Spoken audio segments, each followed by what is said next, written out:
पाकिस्तान मुर्दाबाद, भारत जिंदाबाद, भारत जिंदाबाद।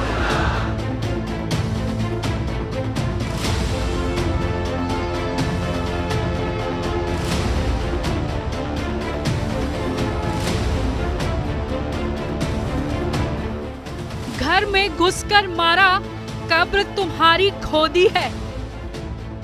पाकिस्तान को दुनिया के नक्शे से खत्म करने की पूरी तैयारी।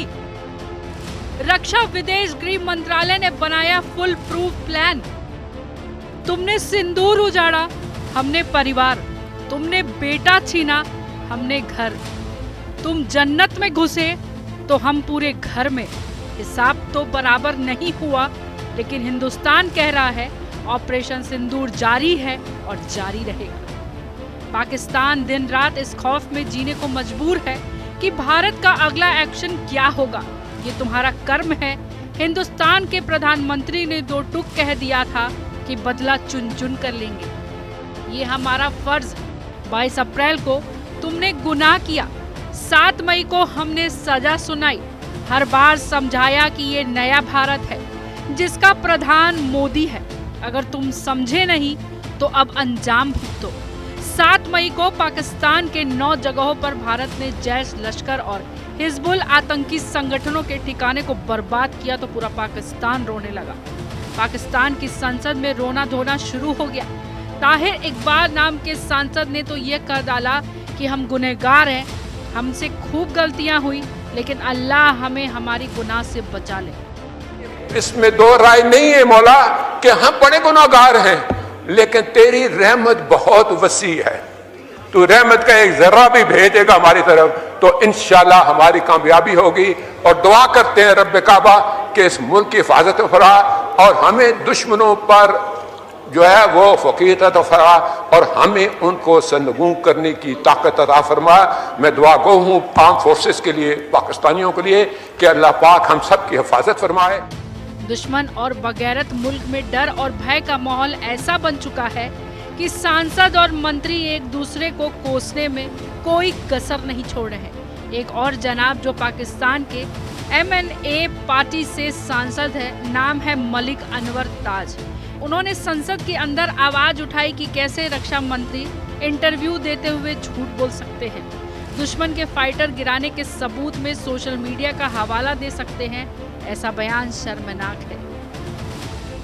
कल मैं सुन रहा था CNN को हमारा डिफेंस मिनिस्टर इंटरव्यू दे रहा था, तो इस तरह के इंटरव्यू तो मैंने जब सुना तो मैं हैरान हुआ कि एक एंकर उससे पूछते हैं कि आप कह रहे हैं कि पाकिस्तान ने 5 जहाज गिराए हैं, इसका कोई प्रूफ, कोई सबूत है?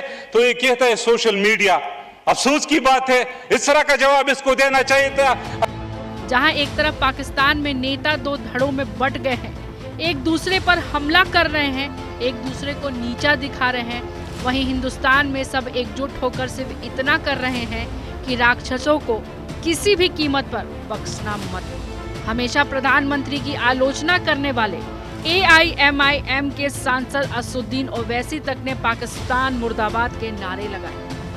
पाकिस्तान मुर्दाबाद, पाकिस्तान मुर्दाबाद, भारत जिंदाबाद, भारत जिंदाबाद। पाकिस्तान रो रहा है, पाकिस्तानियों की नींद खराब है, पाकिस्तान के आकाओं के दिमाग का दरवाजा बंद हो चुका है। पाकिस्तान में पल रहे आतंकी राक्षस बंकर में छिप गए हैं, शहर में मातम पसरा है, बॉर्डर के पास वाले गांव खाली हो चुके हैं। भारत का भय इतना है कि लाहौर और कराची एयरपोर्ट पूरी तरह से बंद कर दिए गए हैं। बौखलाहट में पाकिस्तान हमला कर रहा है। 15 भारतीय शहरों पर हमले की नाकाम कोशिश हुई। भारत ने पाकिस्तान के हर मंसूबे पर पानी फेर दिया। लाहौर के सियालकोट में एयर डिफेंस सिस्टम को तबाह कर दिया। मोदी सरकार का पाकिस्तान पर अटैक लगातार जारी है। एक और बड़ा एक्शन लिया है। भारत सरकार ने पाकिस्तान में बनने वाले सभी कंटेंट, फिल्म, सीरियल शो को हिंदुस्तान के सभी OTT प्लेटफॉर्म पर बैन कर दिया है।